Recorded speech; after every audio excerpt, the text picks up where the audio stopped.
Hello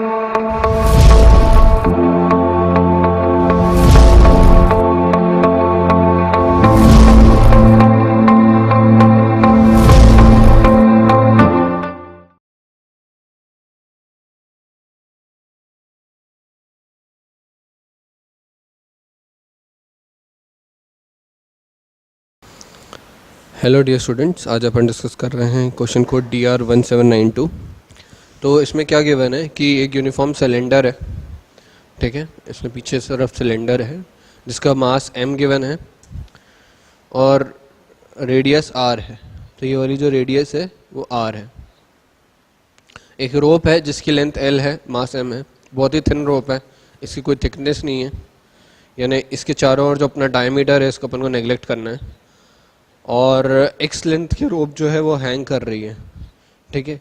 या ऐसा आप समझ सकते हैं कि पहले जो रोप थी ये सिलेंडर के चारों ओर ऐसे बंधी हुई थी, फिर ये धीरे धीरे सिलेंडर खुलता जा रहा है और ये रोप नीचे आती जा रही है। तो अपन को क्या फाइंड करना है कि जैसे जैसे रोप नीचे आती जा रही है, रोप खुलती जा रही है, तो एंगुलर एक्सेलरेशन कितना बढ़ रहा है और कैसे बढ़ रहा है। ये एच नहीं, ये एक्स हाइट है, ठीक है। Angular acceleration of cylinder as a function of height x, ठीक है।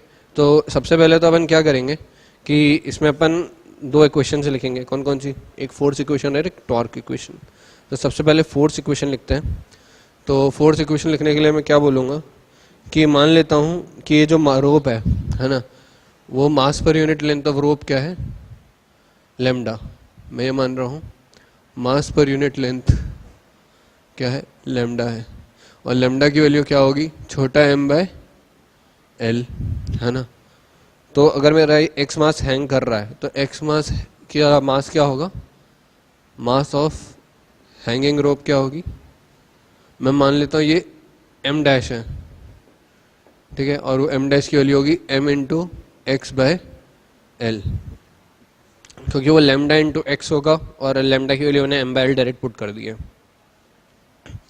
तो क्या हो रहा है इसमें कि अब मैं इक्वेशन लिख सकता हूँ क्योंकि मेरे पास m डैश मास भी आ चुका है।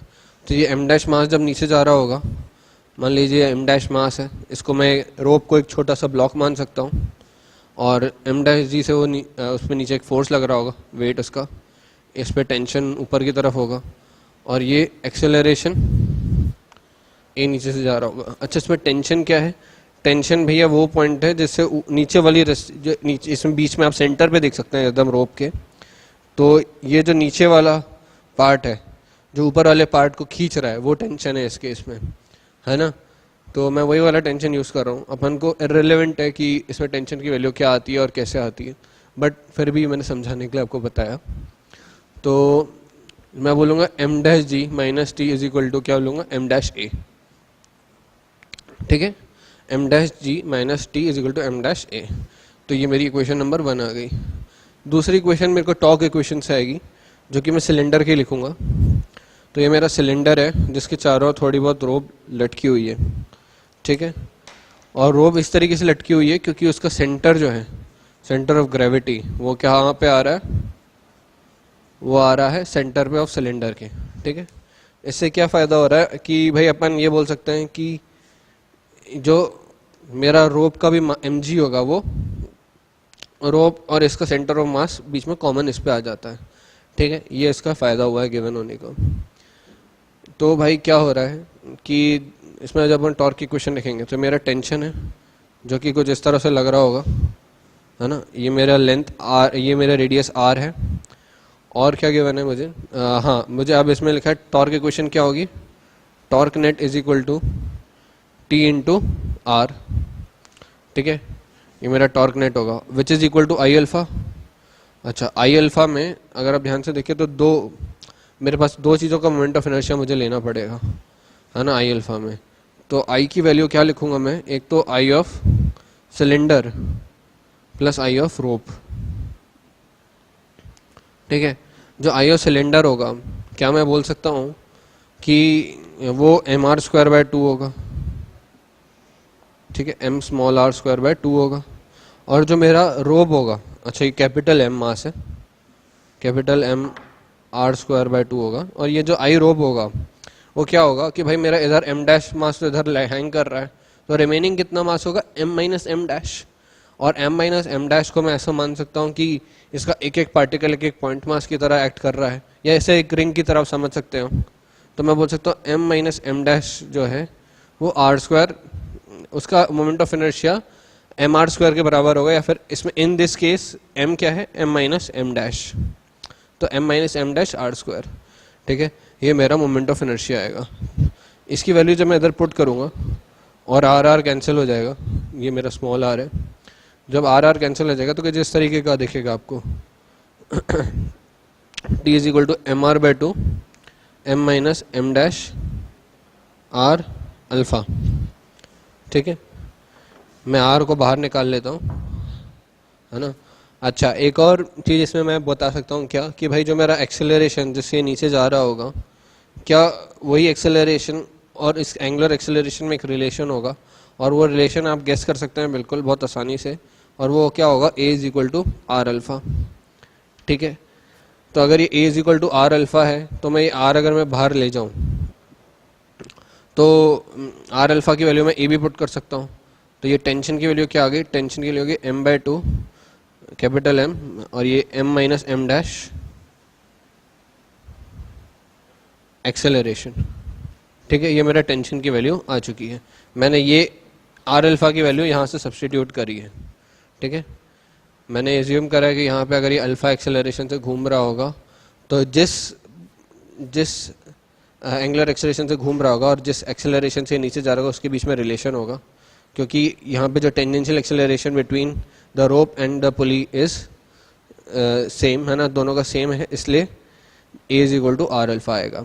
ठीक है, तो अगर मैं टेंशन की वैल्यू, ये मेरी सेकंड इक्वेशन आ गई है ना, अगर मैं फर्स्ट और सेकंड इक्वेशन को मैं इक्वेट करूँ तो मेरा आंसर आ जाना चाहिए। तो मैं क्या कर रहा हूँ, यहाँ पे मैं इक्वेट कर रहा हूँ टेंशन की वैल्यू। तो मैं सेकंड की वैल्यू फर्स्ट में पुट कर देता हूँ।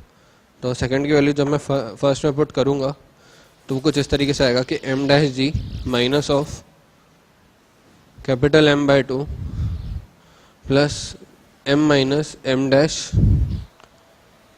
ए is equal to M dash ए। ठीक है,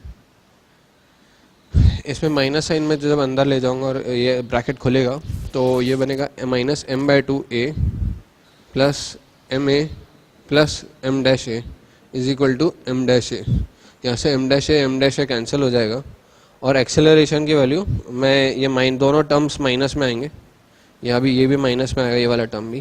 तो ये जो दोनों टर्म्स मैं इस तरफ ले जाऊँगा इक्वेशन के, तो कुछ इस तरीके का दिखेगा, M dash ji is equal to capital M by two plus small M is equal to acceleration ए। ठीक है, तो ए की वैल्यू आएगी M dash ji plus M by two plus small M. ठीक है, ये मेरा एक्सेलरेशन की वैल्यू आएगी।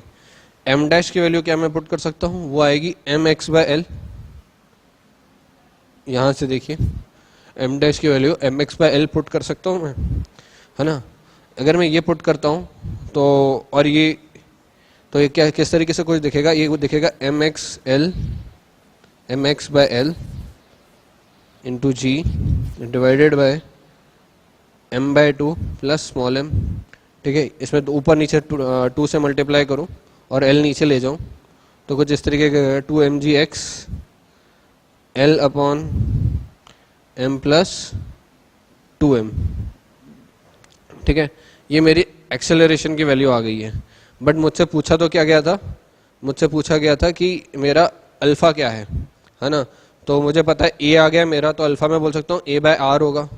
तो अल्फ़ा अगर ए बाय आर होगा तो यहाँ से मैं ए की वैल्यू यहाँ पे सब्स्टिट्यूट कर दूंगा तो मेरा आंसर आ जाएगा, वो है टू एम जी एक्स